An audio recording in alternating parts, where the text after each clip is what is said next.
मंत्री आदरणीय अमित शाह जी का और हमारे प्रदेश के मुख्यमंत्री मनोहर लाल जी का बहुत आभार व्यक्त करता हूं कि उन्होंने हरियाणा प्रदेश की विधानसभा की दिक्कतों को देखते हुए, यहाँ की ज़रूरतों को देखते हुए चंडीगढ़ में नया हरियाणा विधानसभा का भवन बने, उसके लिए ज़मीन देने की घोषणा की। एक बात मैं आप सबको क्लियर करना चाहूँगा कि जो चंडीगढ़ में ज़मीन देने की घोषणा की है, उसके लिए हरियाणा प्रदेश उनको उसकी पूरी कीमत देगा और वो कीमत अदा करने के बाद ही ये जो विधानसभा की ज़मीन है वो अलॉट होगी। उसके लिए ये लीज पर भी हो सकती है, ये पेमेंट करके भी हो सकती है, या ज़मीन के बदले ज़मीन, जितनी ज़मीन हम चंडीगढ़ से लेंगे उतनी ज़मीन हरियाणा में दे करके ये ज़मीन का हमें जो कब्ज़ा है वो मिल सकता है। जहाँ तक पंजाब के मंत्रियों का सवाल है, मुख्यमंत्री जी का सवाल है, आप सबसे पहले तो आप देखिए जो पंजाब के मुख्यमंत्री हैं आदरणीय भगवंत सिंह मान जी, उन्होंने कहा है कि जिस प्रकार से हरियाणा विधानसभा को चंडीगढ़ में ज़मीन देने की घोषणा की है, पंजाब भी उसी प्रकार से नया विधानसभा भवन बनाने के लिए अलग ज़मीन की मांग करेगा। और मैं समझता हूं कि ये उनका भी हक है, अगर उनको उसकी आवश्यकता है, उनको लगता है कि विधानसभा का कार्य अच्छे ढंग से चलाने के लिए नई विधानसभा पंजाब की भी बनना जरूरी है, तो वो बनाएं, हमें इसके अंदर कोई ऑब्जेक्शन नहीं है। दूसरी तरफ उन्हीं की सरकार के मंत्री आदरणीय चेतन सिंह जी, मैं नहीं समझ पा रहा कि किस अथॉरिटी से वो ये कह रहे हैं कि हम चंडीगढ़ के अंदर हरियाणा विधानसभा का भवन नहीं बनने देंगे। अब आज देखिए, दिल्ली यूनियन टेरिटरी है, दिल्ली के अंदर सभी प्रदेशों के भवन बने हुए हैं। वहाँ का हरियाणा का भी भवन है, वहाँ पंजाब भवन भी है, वहाँ उड़ीसा भवन भी है, असम भवन भी है। अपनी आवश्यकता को देखते हुए सभी सरकारों ने वहाँ पर ज़मीन अपनी खरीद करके भवन बनाए हैं। और चंडीगढ़ के अंदर भी यहाँ पंजाब भवन भी बना हुआ है, हरियाणा भवन भी बना हुआ है, हिमाचल भवन भी बना हुआ है। उत्तर प्रदेश के अंदर, यहाँ उत्तर प्रदेश के भी लोग रहते हैं। तो ये सभी भवन चंडीगढ़ के अंदर बने हुए हैं, ये कोई नई चीज़ नहीं है। आज जिस प्रकार से हरियाणा प्रदेश के अंदर जो हमारी विधानसभा की स्थिति है, हमने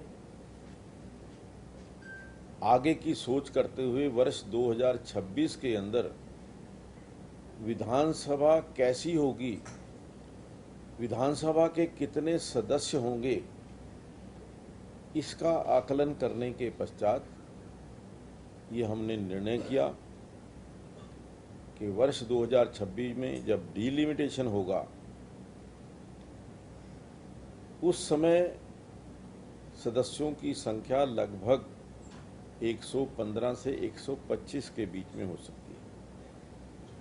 और आज की परिस्थिति आप सब लोग जानते हैं कि हरियाणा विधानसभा के अंदर 90 विधायकों की बैठने की व्यवस्था है, लेकिन 90 से यदि 2 या 4 सदस्य भी हमें और बैठाने पड़ जाएं तो वो बड़ी मुश्किल है।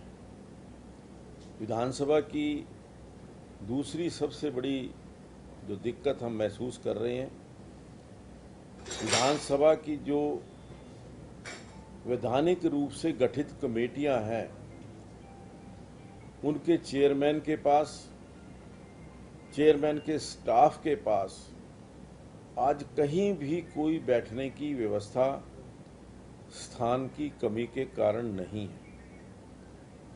यहाँ तक कि विधानसभा सत्र के दौरान आमतौर पर सभी विधानसभाओं के अंदर ये देखने को मिलता है कि जो उस क्षेत्र के या उस राज्य के मंत्री हैं, वो अपना कार्यकाज विधानसभा के अंदर जो कमरा या जो रूम उनको अलॉट होता है उसमें बैठकर करते हैं, लेकिन हमारे यहाँ किसी भी मंत्री के लिए बैठने की कोई जगह उपलब्ध नहीं है।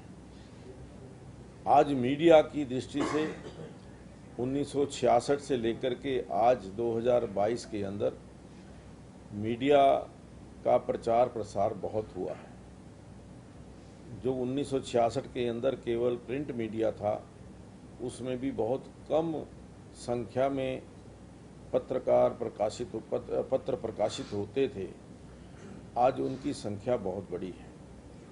आज इलेक्ट्रॉनिक मीडिया आया है, आज जो सोशल मीडिया आया, तो उस दृष्टि से इन सब चीज़ों को मद्देनजर रखते हुए आज हमें नई विधानसभा की आवश्यकता महसूस हुई।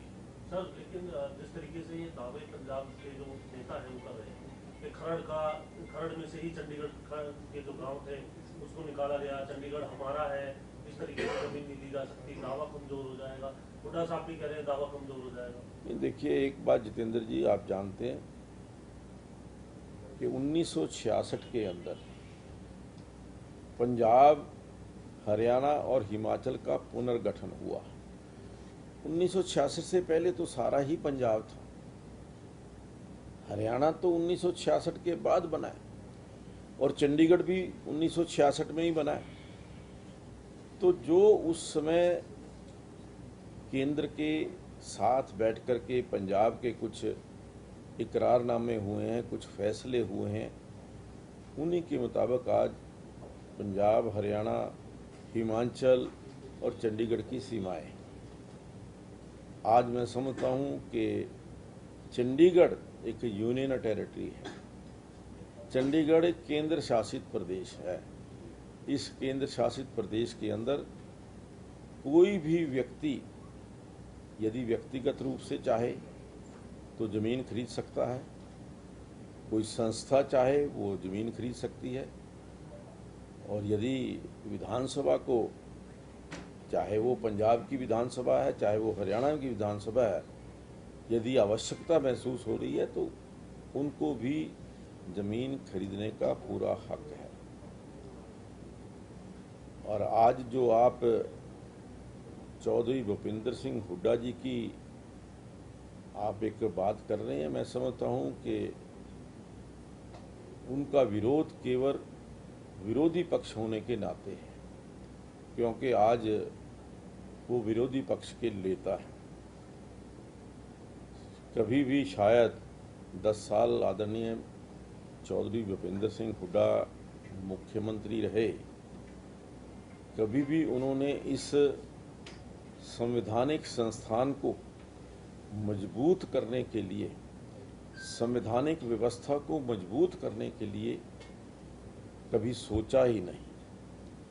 आज जिस प्रकार से आज तक उनके 10 साल के शासनकाल में या उससे पहले भी जो हरियाणा प्रदेश के अंदर जो नियम और कानून लागू होते थे वो पंजाब के लागू होते थे।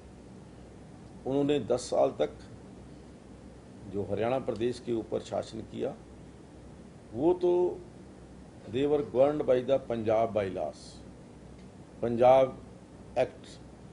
सो हमने आकर के उस पंजाब एक्ट को हरियाणा का एक्ट बनाया और बहुत सारी चीज़ें इस संस्था को मजबूत करने के लिए हमने शुरू की हैं। हमसे जुड़े रहने के लिए हमारे YouTube चैनल को सब्सक्राइब करें और नई वीडियो की नोटिफिकेशन के लिए बेल आइकॉन को दबाएं। अगर आप ये वीडियो Facebook पर देख रहे हैं तो लाइक जरूर करें और ज्यादा से ज्यादा शेयर करें। धन्यवाद।